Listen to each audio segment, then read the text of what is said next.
Now at 9, Republicans in Pittsburgh host an event to discuss tax reform in the state. Plus, 2 lawsuits are filed in Kansas after customers allege price gouging from natural gas companies during the 2021 cold snap. The president's son, Hunter Biden, indicted on multiple gun charges months after his plea deal crumbled. I'm Rebecca Castor in Washington with the latest on his new charges coming up. The 4 states' most watched news starts now. Thank you for joining us tonight. I'm Tanya Bach. Authorities in Cherokee County, Kansas released the name of the man who drowned in a strip pit yesterday. Authorities say that man is 84-year-old Richard Gurton. They say around 2 yesterday afternoon, Gurton was fishing with a family member when he slipped on the embankment and went into the water but never resurfaced. Emergency personnel from the Cherokee County Sheriff's Office, Columbus and West Mineral Fire Departments, and the Cherokee County Ambulance Service responded to recover his body. 2 class action lawsuits filed in Kansas allege BP and other natural gas suppliers price gouged customers during the historic cold snap of 2021. The suits, which name a combined 8 companies in the natural gas supply chain, allege defendants violated the Kansas Consumer Protection Act and illegally profiteered off of the disaster. During the cold snap, Kansas energy regulators directed natural gas utilities to do whatever was needed to ensure continuous gas service. But the customers who filed the suits say the prices charged were unnecessarily and illegally high. Carthage Area United Way kicked off its annual campaign at Roscoe's Bar and Grill in Carthage. Organization brought together businesses, partners, and community members over the age of 21 to mingle with food and drinks and share how the donations received to United Way help those in need. It's invaluable just because the people that they serve would otherwise be unserved. You don't have health insurance. You're not going to get the medical care or the treatment that you need, and by having that ability, you're going to be cared for in a better way. The campaign will continue on into tomorrow.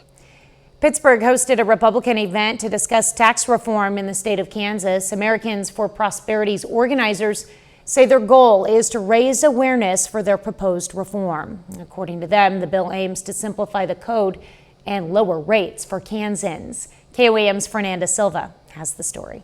Kansas State Senate President Ty Masterson and other elected officials want tax reform in the state of Kansas. About 40 people joined Americans for Prosperity's Pittsburgh event, including members of the Crawford County, Kansas Democratic Party, to talk about the bill. Governor Laura Kelly previously vetoed a bill that would have cut taxes in Kansas by nearly $1.4 billion over the next 3 years. The Republican proposal sought to implement a single-rate flat income tax for individuals. Kelly argued that replacing the current 3-rate individual income tax system, which imposes higher rates on higher earners, with a single-rate flat tax would pose risks to funding for public education, roads and bridges, and other essential services. Right now, the system's really complex. And right now, you're able to raise one of those rates and hide behind that. With a single rate tax, to raise that would to raise taxes for everyone. Currently, 13 states in the U.S. have a flat income tax. Kansas is one of 30 that have a graduated rate income tax. Well, the package that we're presenting is a tax cut for everybody. I don't care where you're at on the spectrum, from income, sales, retirees. Everybody has a cut, which is where we should be because we have so much cash in the bank right now. It's really not appropriate for government to store that up. Jordan Metcalf, Democratic Precinct Committee person for Crawford County, the single-rate flat income tax would not be beneficial for the state. Where we disagree on this is that that tax spending doesn't trickle down, it trickles up. And so the spending should be on the poor and the taxes should be on the wealthy, because that's how the money goes. When it comes to tax codes, Metcalf believes finding a balance is essential. A tax code that is too complicated prevents people who qualify for tax relief from getting tax relief. But having it too simple, you end up with people who have a lot of money just hoarding their money. In Pittsburgh, Fernanda Silva, KOAM News. According to the Republicans, to pass the legislation, they need to have a veto override, which would take 2/3 approval in both chambers. They say there was a vote off last year. And now State Senator Ty Masterson anticipates to bring that topic to the legislature again in January. The Wyandotte Nation's Bearskin Healthcare and Wellness Center is celebrating 25 years. It started as a small facility, but through renovations and a relocation, the center serves the tribal and non-tribal community alike. We're a little bit different as a tribal healthcare center. We also see non-tribal patients as well, and so we serve not only the tribal community in this area, but we also serve the local community as well. Celebration will continue throughout the week. Crowder College is hosting a free history symposium series funded by the Missouri Humanities Council. Dr. Elliott West started the series with a presentation about the American West before Lewis and Clark. The History Symposium will feature different historians discussing an aspect of American folk history. The Missouri Humanities Council provided us with a grant that's going to fund actually 5 events. So in addition to Dr. West's talk today, there will be 3 more lectures and a musical event in April where we'll be able to welcome a group who will perform historically significant music from American folk and bluegrass. The next event is on October 5th. Well, this weekend, one Southeast Kansas community is gearing up for its 88th annual homecoming. It's sponsored by the Weir Civic Club, and this year's theme, When Coal Was King. On Saturday, there's a new exhibit focused on the past. KOAM's Tanya Bach, that's me, sat down with the local historian who is bringing it all together. This is one here out of one of the papers. David Wallace is a local historian fascinated with the town his family grew its roots in.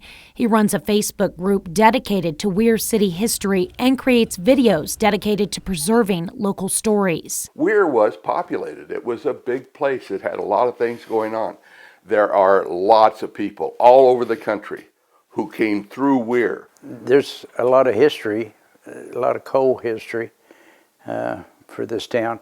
Like many towns in southeast Kansas, mining brought jobs and people. During the early 1900s, the population here in Weir, Kansas peaked around 3,000 people. Today, it's a little over 500.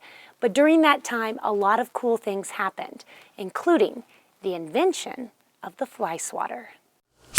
In 1906, the Weir school principal and local scoutmaster Frank Rose joined a statewide health initiative to combat flies and the diseases they carried. Frank Rose took his Boy Scout troop and they were putting screens on windows around town. The health department, he knew that they were looking for some way to eradicate the flies. He came up with this idea to take some of the leftover screen they had and small pieces of screen and nailing it to a yardstick. Rose took his fly bats to the Capitol, where the Kansas Secretary of Public Health, Samuel Crumbine, renamed them. We'll call it a fly swatter. From the birth of the fly swatter to the infamous Cora Hubbard, Weir's very own female outlaw. And when the local unions went on strike, coal companies handed out leaflets, which brought in black families from Alabama. They were here because they were offered jobs as miners. When they got here and found out that they were breaking the strike, black miners joined the unions at the same rate as whites, about 60%. When the coal left, the town kind of started downhill. And we've seen that over the years. It was gradual. A gradual decline in population, but not in history. Wallace plans to continue documenting those stories as long as he can.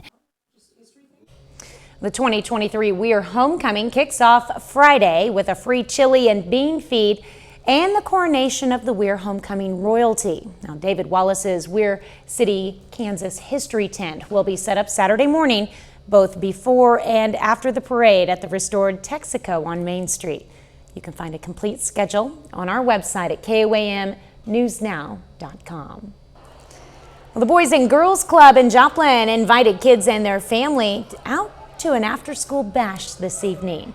All who attended were provided a meal, free merch, and a chance to win some awesome prizes, all with full support from partners and organizations in the community. It's fantastic that they all come out here because we're doing everything from flu shots to giving books away where kids can read. Having partners is amazing. Like, we could not do it without them. You can find out more information about the Boys and Girls Club on their website. Well, coming up, the University of Oklahoma Health faces criticism for allegedly choosing not to provide a woman an abortion. A major state university-run hospital system in Arkansas is aggressively going after patients to collect unpaid medical bills. Thousands of people have been sued, including the hospital's own employees. Public court records show that starting in 2019, UAM's, the state's public university hospital system, has sued more than 8,000 patients to collect unpaid medical bills. UAMS has now established a task force to recommend changes to its billing and collection policies.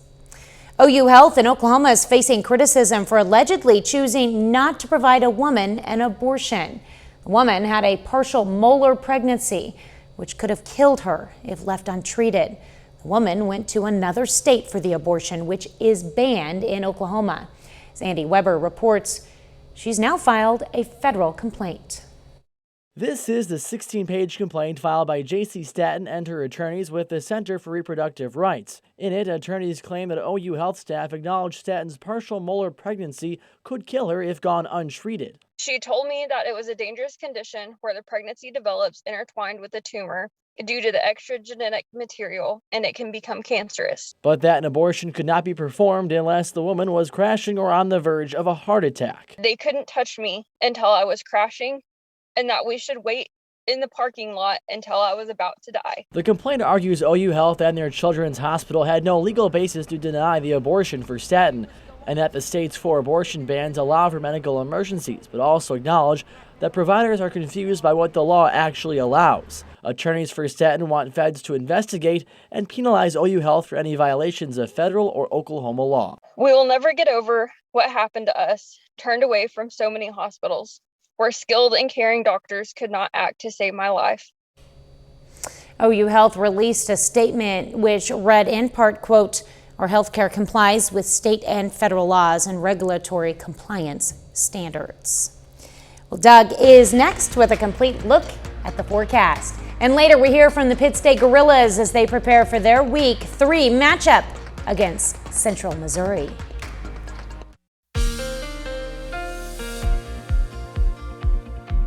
Well, it definitely turned out to be another great day for us today. 3 days in a row, we've had really nice conditions, highs upper 70s to lower 80s, and that's what we did once again for us today. Looks pretty good out there right now. Here's a live shot. Indigo Sky Casino and Resort just outside of Seneca, Missouri. All right, but it is Thursday, and on Thursday, our drought tracker update. So a lot of measurements of how much moisture is in the soil and how deep it goes, but still along and south of the I-44 corridor, pretty good.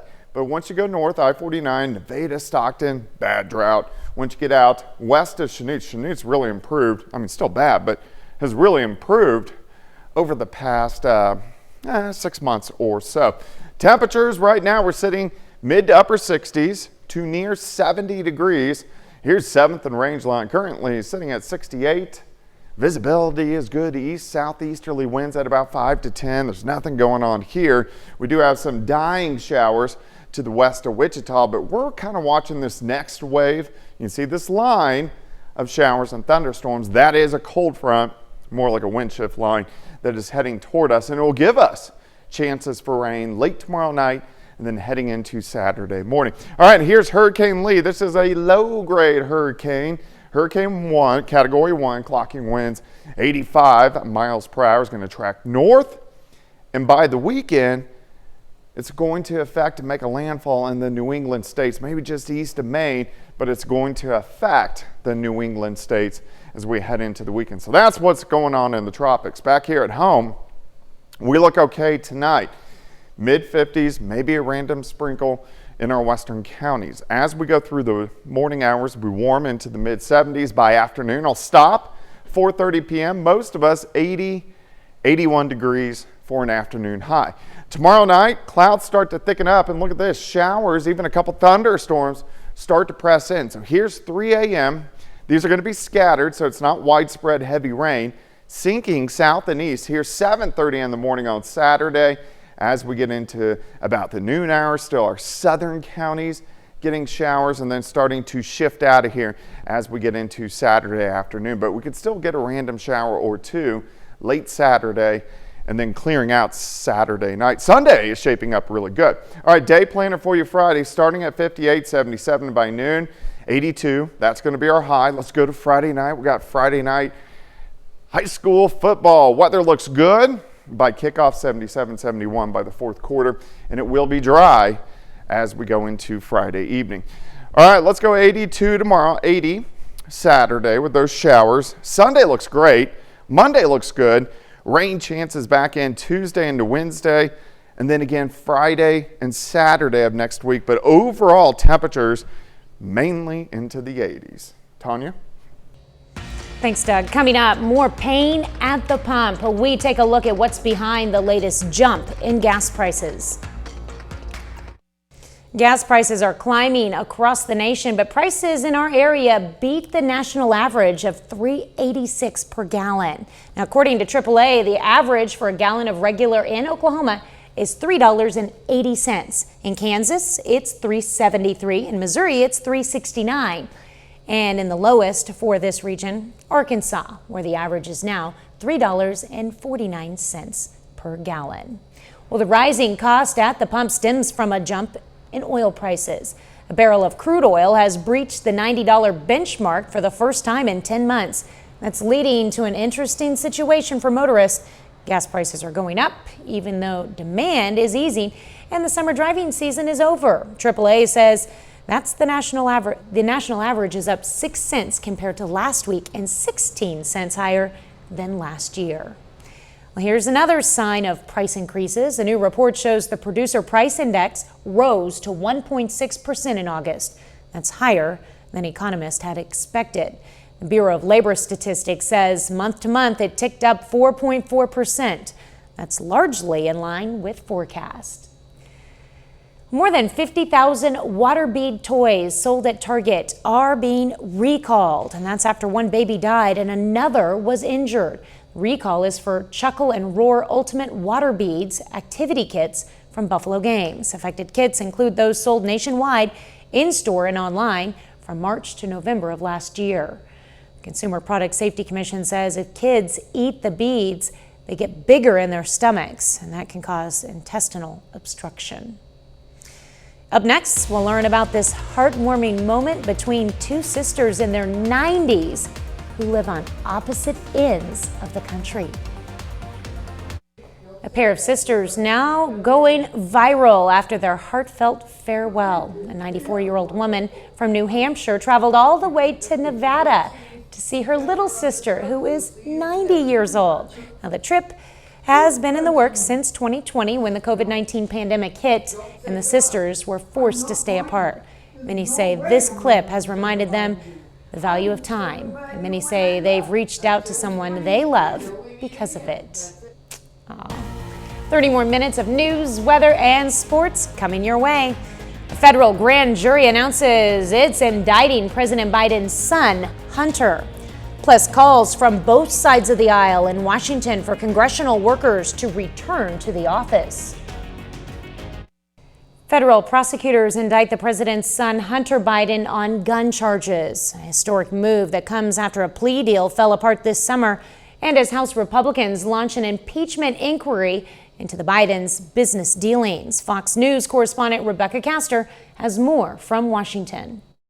Federal prosecutors have indicted the president's son, Hunter Biden, on gun charges, a historic move in a long-running investigation. Court filings show Hunter Biden is facing 3 federal counts tied to possession of a firearm while using narcotics. This is a different kind of case than anyone's ever seen because of the political pressure that was brought to bear. The charges are lying when filling out a gun form, lying to the seller when purchasing a gun, and possessing a firearm while unlawfully using illegal substances. These are significant charges with significant potential jail time. If convicted, Biden could spend up to 25 years in prison. These 3 gun charges come after a plea deal with prosecutors fell apart in July. This is the one crime he committed that you can't tie Joe Biden into. And all of this while House Republicans undertake an impeachment inquiry investigating the president's involvement in his son's business dealings. There is ample evidence, mountains of evidence, that prove that this impeachment inquiry is extremely necessary for our country. Last month, the Attorney General elevated prosecutor David Weiss to special counsel, giving him authority to press charges against Biden in any district in the country. Hunter Biden's attorney released a statement saying, "We believe these charges are barred by the agreement with prosecutors," and went on to say Biden did not violate the law. In Washington, Rebecca Castor, Fox News. Federal judge in Texas declares the DACA immigration policy illegal, but is allowing it to continue for now. U.S. District Judge Andrew Hannon taking aim at a revised version of the federal policy that prevents the deportation of hundreds of thousands of immigrants brought to the U.S. as children. Hannon's ruling is in line with Texas and 8 other states suing to stop the program. The program is still intact for existing recipients during the ongoing legal review. Republican Senator Mitt Romney says he will not seek re-election next year, ending a decades-long political career.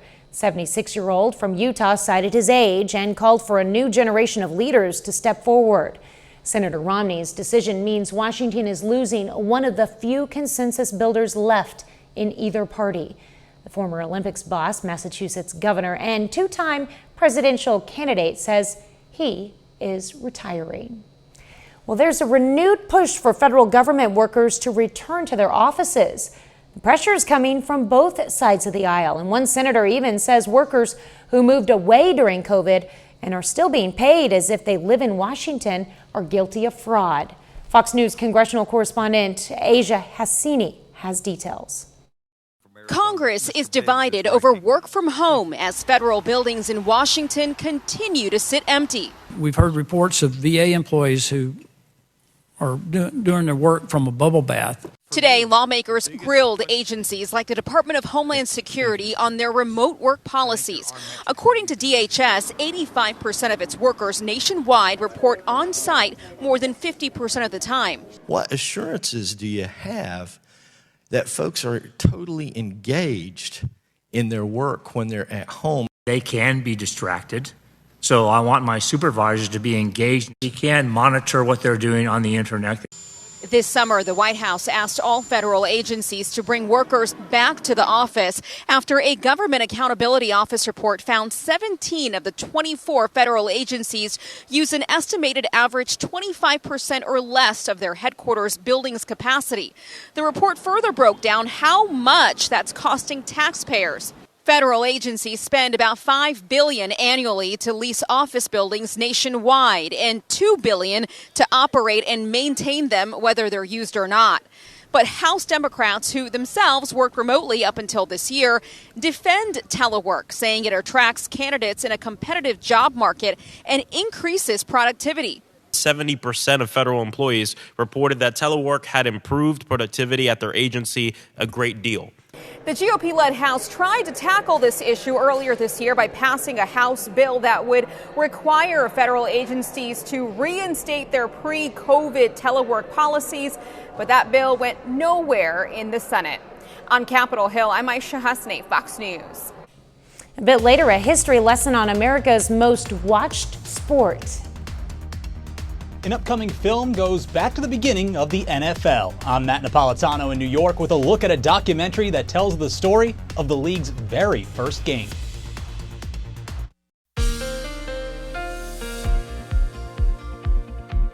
Well, it definitely turned out to be another great day for us today. 3 days in a row, we've had really nice conditions, highs upper 70s to lower 80s, and that's what we did once again for us today. Looks pretty good out there right now. Here's a live shot. Indigo Sky Casino and Resort just outside of Seneca, Missouri.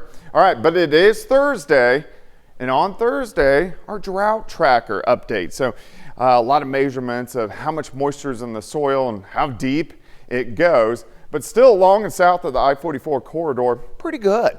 But once you go north, I-49, Nevada, Stockton, bad drought. Once you get out west of Chanute's really improved. I mean, still bad, but has really improved over the past 6 months or so.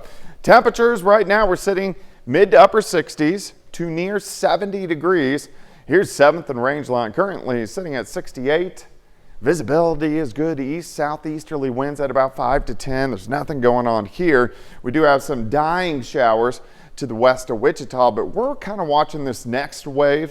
You can see this line of showers and thunderstorms. That is a cold front, more like a wind shift line that is heading toward us, and it will give us chances for rain late tomorrow night and then heading into Saturday morning. All right, here's Hurricane Lee. This is a low-grade hurricane. Hurricane 1, Category 1, clocking winds 85 miles per hour. Is going to track north, and by the weekend, it's going to affect and make a landfall in the New England states, maybe just east of Maine, but it's going to affect the New England states as we head into the weekend. So that's what's going on in the tropics. Back here at home, we look okay tonight. Mid-50s, maybe a random sprinkle in our western counties. As we go through the morning hours, we warm into the mid-70s. By afternoon, I'll stop 4:30 p.m. Most of us 80, 81 degrees for an afternoon high. Tomorrow night, clouds start to thicken up, and look at this, showers, even a couple thunderstorms start to press in. So here's 3 a.m. These are going to be scattered, so it's not widespread heavy rain. Sinking south and east. Here's 7:30 in the morning on Saturday. As we get into about the noon hour, still our southern counties getting showers, and then starting to shift out of here as we get into Saturday afternoon. But we could still get a random shower or two late Saturday, and then clearing out Saturday night. Sunday is shaping up really good. All right, day planner for you Friday, starting at 58, 77 by noon, 82. That's going to be our high. Let's go to Friday night. We got Friday night high school football. Weather looks good by kickoff, 77, 71 by the fourth quarter, and it will be dry as we go into Friday evening. All right, let's go 82 tomorrow, 80 Saturday with those showers. Sunday looks great. Monday looks good. Rain chances back in Tuesday into Wednesday, and then again Friday and Saturday of next week. But overall temperatures mainly into the 80s. Tanya? Right now, Hurricane Lee remains a large and powerful hurricane with tropical storm, hurricane, and storm surge watches now in effect along the U.S. coastline. It's on track to blast New England with rain, damaging winds, and deadly surf this weekend. Fox Weather's Katie Byrne shows us the preparations from Cape Cod. People may be surfing on Cape Cod on Thursday, but that probably won't be the case later this week as Hurricane Lee takes aim at the New England coastline. I think these surfers today are going to have their last rides. Hopefully, the potential energy that's coming with this storm, I think by tomorrow, there's going to be untenable conditions. You won't be able to go into the water. With about a day left before the effects of Hurricane Lee begin to slam the region, residents are rushing to get ready for the storm. I've bought an emergency kit. I got a couple of things, water, and I have a generator, and I just have to go get gas today. The threat of powerful winds coupled with heavy rain making conditions perfect for tree limbs to snap, taking out power lines on the way down. In Maine, the power company sandbagging equipment, hoping to keep it all online. In Connecticut, boat owners aren't taking any chances, securing their boats before the storm. Most of the people I just told to double up your lines, make sure the spring lines are tight. All this preparation as the region is still dealing with the impact of days of wild weather that produced torrential rain, flooding, sinkholes, and a likely tornado. If there's more rain, there's nothing really that I can do. We set up a little bit of like a blockade out of cement, and we're praying that things don't come again. Hurricane Lee is expected to become extra tropical, so for some in its path, the storm could feel more like a winter nor'easter than a hurricane. In Orleans, Massachusetts, Katie Byrne, Fox Weather. Coming up in sports, Pitt State football prepares for its toughest test of the season on the road at Central Missouri. Plus, Joplin and Ozark do battle on the softball diamond. John Dales has highlights from that game and more after the break.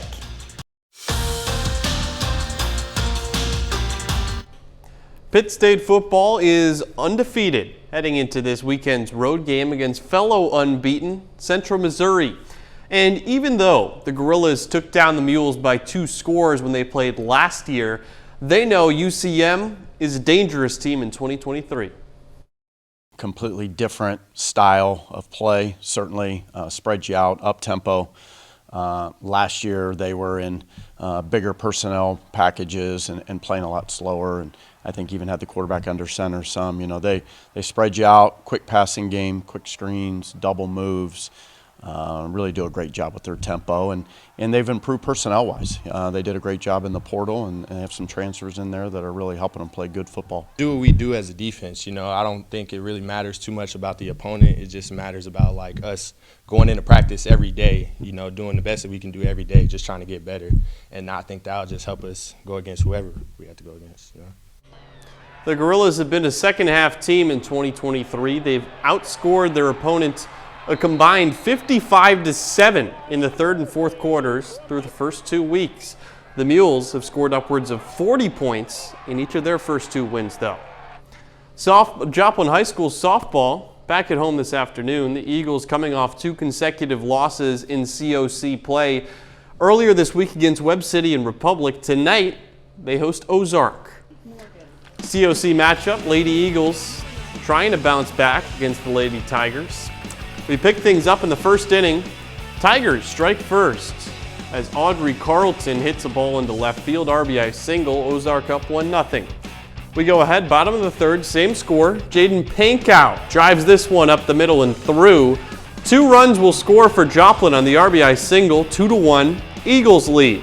Into the fourth, same score. Natalie Morgan hammers this ball deep and off the fence. Ozark regains the lead 4-2 after the 2-run double. Into the fifth, Eagles down 5-2, but Abby Lowry gets a good swing on that ball, knocks that up against the fence. Eagles trying to rally back, still trail 5-3. Fast forward ahead to the 7th inning, Joplin down 10-5. Livy Munn grounds out over to second. That'll do it. Ozark picks up the win on the road. They beat Joplin 10-5. Busy evening at Joplin. Eagles and Webb City taking on each other in volleyball before the schools face each other in football tomorrow. Starting in the second set, Joplin gets a good start as Raylan Calderon with a big block there. To the next serve, it's Calderon again. Gets enough power on that one, puts it off the hands of a Lady Cardinal player. Things are looking good for Joplin in the second set after losing the first one. But here comes Webb City. Jaylee Rutledge pounds it and gets the kill. Later in the second set, Webb City with the momentum. It's Rutledge again, swings around and finds the open floor with another kill. Webb City takes each of the first 2 sets. So we go ahead. Match point in the third. Joplin tries to block the spike from Rutledge, but to no avail. Falls on the floor. That'll do it. Webb City wins convincingly over Joplin 3-0. And that's all for sports. We're back with more news after this. The NFL season is underway with all 32 teams scheduled to play in week 2. It's a long way from when the league began with 1 game. Fox's Matt Napolitano has more. A forthcoming documentary tells what could be called the NFL's origin story. The film, Triangle Park, is based on the league's first ever game, played more than 100 years ago on October 3rd, 1920. The documentary is named after the park in Dayton, Ohio, where the Dayton Triangles and the Columbus Panhandles played that first game. Triangle Park includes reenactments of both the game and what were, at the time, societal changes happening in the country and the world. In addition to the reenactments, a number of football greats appear in the documentary to share their perspectives. This is kind of a generational story. And if we don't want somebody to fall asleep and do a period piece on just every little guy and a deep dive on him, the important part for me is to bring in generational players. The generational players who contribute to Triangle Park include Troy Aikman, Eric Dickerson, and Joe Theismann. Great pyramids weren't built on their point. We didn't all of a sudden get here. There's a foundation that had to be laid. And for us in football, It started with the Dayton Triangles. Triangle Park will be in theaters beginning October 25th and run through November. It will also be released worldwide on Amazon Prime on Thanksgiving Day. Go to triangleparkmovie.com for more info. In New York, Matt Napolitano, Fox News. Looks like a must-see. And coming up, we'll check out Leonardo DiCaprio and Martin Scorsese's new movie based on real events in Oklahoma. A closer look at Leonardo DiCaprio's next film, and Jessica Chastain garners a new prize. Rick Damigella has the details. Son, I got a question. You like women? That's my weakness. Leonardo DiCaprio faces a moral dilemma in his latest film. This is a closer look at Martin Scorsese's Killers of the Flower Moon, which follows one man caught between the power struggle over oil in 1920s Oklahoma. The drama hits theaters October 20th. Jessica, right here, please. Jessica Chastain scores another honor. The Oscar-winning actress will receive the Golden Icon Award at this year's Zurich Film Festival. Chastain joins previous honorees like Glenn Close, Hugh Grant, and Diane Keaton. Have you seen the movie Back to the Future? Basically, I'm living that movie right now, which is how I know there's going to be a murder tonight. Kiernan Shipka time travels to stop a masked murderer. This is a sneak peek of the horror comedy Totally Killer, which finds a teenager teaming up with a younger version of her mom to prevent a series of killings. The bloody flick arrives October 6th on Amazon Prime Video. In Hollywood, I'm Rick Damigella. A lot of fun out there. That's our time for tonight. Thanks for joining us. We're going to leave you with video of a snow leopard cubs born at the Royal Zoological Society in the United Kingdom. Have a great night and an even better tomorrow.